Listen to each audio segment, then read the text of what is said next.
नमस्कार दोस्तों। आज मैं आप लोगों के सामने अधिक मास या पुरुषोत्तम मास महात्म्य की कथा का अध्याय 12 प्रस्तुत करने जा रही हूँ। आपको अगर अच्छा लगे तो मुझे कमेंट बॉक्स में ज़रूर बताइएगा। चलिए शुरू करते हैं। नारद जी बोले, जब भगवान शंकर चले गए तब हे प्रभु, उस बाला ने शोक कर क्या किया, सो मुझे विनीत को धर्म सिद्धि के लिए कहिए। श्री नारायण बोले, इसी प्रकार राजा युधिष्ठिर ने भगवान कृष्ण से पूछा था, सो भगवान ने राजा के प्रति जो कहा सो हम तुमसे कहते हैं, सुने। श्री कृष्ण बोले, हे राजन, इस प्रकार जब शिवजी चले गए तब वह बाला प्रभावित हो गई और लंबे श्वास लेती हुई बड़ी डरी और वह कृशोदरी अश्रुता पूर्वक रोने लगी। हृदयाग्नि से उठी हुई ज्वाला से जलते हुए अंग वाली वह तपस्विनी कन्या वनाग्नि से जले हुए पत्ते वाली लता की तरह हो गई। दुख और ईर्ष्या को प्राप्त उस कन्या का बहुत समय व्यतीत हो गया। जिस प्रकार चूहे के बिल में घुसकर आक्रमण करके सर्प उसे वश में कर लेता है, उसी प्रकार उपर्युक्त शोचनीय अवस्था को प्राप्त उस तपस्विनी बाला पर उस प्रभु काल ने आक्रमण कर उसे वश में कर लिया। वर्षा ऋतु में मेघ से घिरे हुए आकाश में बिजली चमककर जैसे नष्ट हो जाती है, उसी प्रकार तपस्या से जले हुए पाप वाली वह कन्या अपने आश्रम में मर गई। उसी समय धर्मिष्ठ यज्ञ से नामक राजा ने बड़ी सामग्रियों से युक्त उत्तम यज्ञ किया।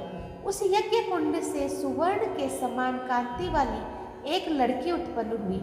वही कुमारी द्रुपद राज की कन्या के नाम से संसार में विख्यात हुई। पहले जो मेधावी ऋषि की कन्या थी, वही सब लोकों में द्रौपदी नाम से प्रसिद्ध हुई। उसी को स्वयंवर में मछली को वेद कर भीष्म, कर्ण आदि बहुत से राजाओं को तृण के समान कर शुभित रजमंडल में अर्जुन ने पांचाली को पाया। हे मुने, वह द्रौपदी दुष्ट दुशासन द्वारा बाल पकड़कर खींची गई और उसे हृदय विदीर्ण करने वाले वचन सुनाए गए। पुरुषोत्तम की अवहेलना करने के कारण मैंने भी उसकी उपेक्षा की। जब वह मेरे में स्नेह करके मेरा नाम बराबर लेने लगी, हे दामोदर, हे दया सिंधु, हे कृष्ण, हे जगतपते, हे नाथ रमानाथ, हे केशव, हे क्लेश नाशन, मेरे माता पिता भ्रातृवर्ग, सहेलिए, बहिन, भांजे, बंधु, इष्ट पति आदि कोई भी नहीं है। हे ऋषिकेश, मेरे तो आप ही सब कुछ हैं। हे गोविंद, हे गोपिकानाथ, दीन बंधो, दयानिधे, दुशासन से आक्रमण की गई मुझे क्या आप नहीं जानते? यद्यपि पहली मुलाकात में मैंने उसकी ओर ध्यान नहीं दिया था, पर जब दुशासन से पराभूत होकर उसने मेरा पुनः स्मरण किया, तब गरुड़ पर चढ़ शीघ्र वहां पहुंचकर मैंने, हे राजन, उसे बहुत से वस्त्रों से परिपूर्ण कर दिया। सदा मेरे में स्नेह करने वाली मैं ही हूँ प्राण, जिसके ऐसी सदा मेरे भजन में परायण मेरी अत्यंत प्रिया सती सखी मुझको प्राणों के समान होने पर भी पुरुषोत्तम की अवहेलना करने के कारण उसकी उपेक्षा करनी पड़ी। पुरुषोत्तम का तिरस्कार करने वाले का मैं पतन कर देता हूँ। यह पुरुषोत्तम मुनियों और देवताओं से भी सेव्य है।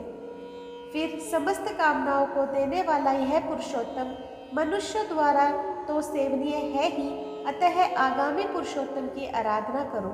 14 वर्ष के संपूर्ण होने पर तुम्हारा कल्याण होगा।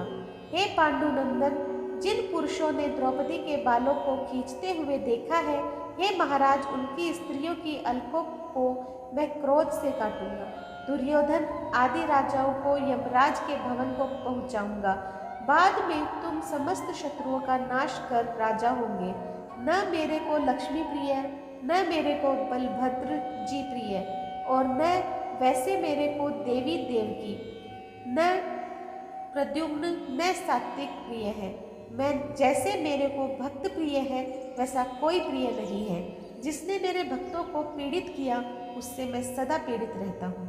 हे पांडव, उसके समान मेरा अन्य कोई शत्रु नहीं है। उसके अपराध का फल देने वाला यमराज है, क्योंकि वह दुष्ट दंड देने के लिए भी मेरे से देखने के योग्य नहीं है। श्री नारायण बोले, श्री कृष्ण ने उन पांडुपुत्र युधिष्ठिरादिकों को और द्रौपदी को समझाकर द्वारका जाने की इच्छा से कहा, हे राजन, वियोग से व्याकुल द्वारका पुरी को आज जाऊंगा, जहाँ पर महाभाग वसुदेव जी, हमारे बड़े भाई बलदेव जी, हमारी माता देवकी जी तथा गद सांब आदि और आहुक आदि यादव रुक्मणी आदि जो स्त्रियां हैं, दर्शन की उत्कंठा वाले वे सब हमारे आगमन की कामना से टकटकी लगाकर हमारा ही चिंतन करते होंगे। श्री नारायण बोले, इस प्रकार कहते हुए देवेश श्री कृष्ण के गमन को जानकर पांडुपुत्र किस प्रकार गदगद कंठ से बोले, जिस प्रकार जल में रहने वालों का जीवन जल है, उसी तरह हम लोगों के जीवन तो आप ही हैं।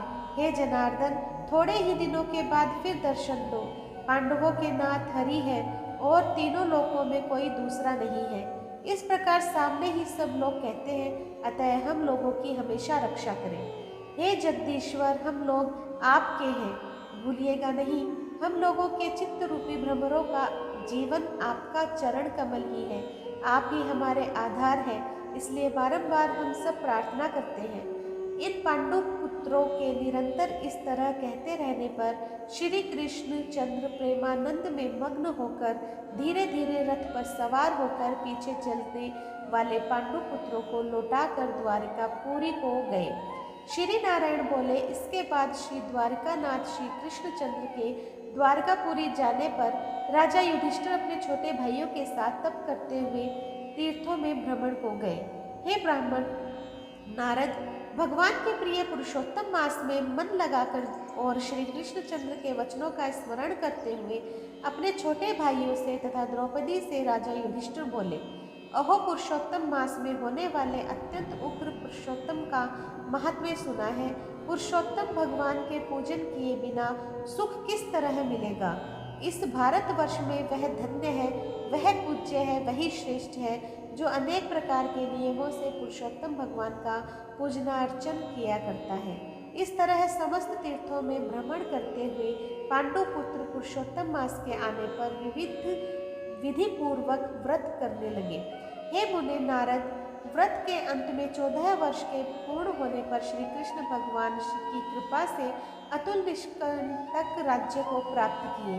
पूर्व काल में सूर्यवंश में होने वाला दृढ़धन्वा नाम का राजा पुरुषोत्तम मास के सेवन से बड़ी लक्ष्मी, पुत्र पौत्र का सुख और अनेक प्रकार के भोगों को भोग कर योगियों को भी दुर्लभ जो भगवान का वैकुंठ लोक है वहां गया।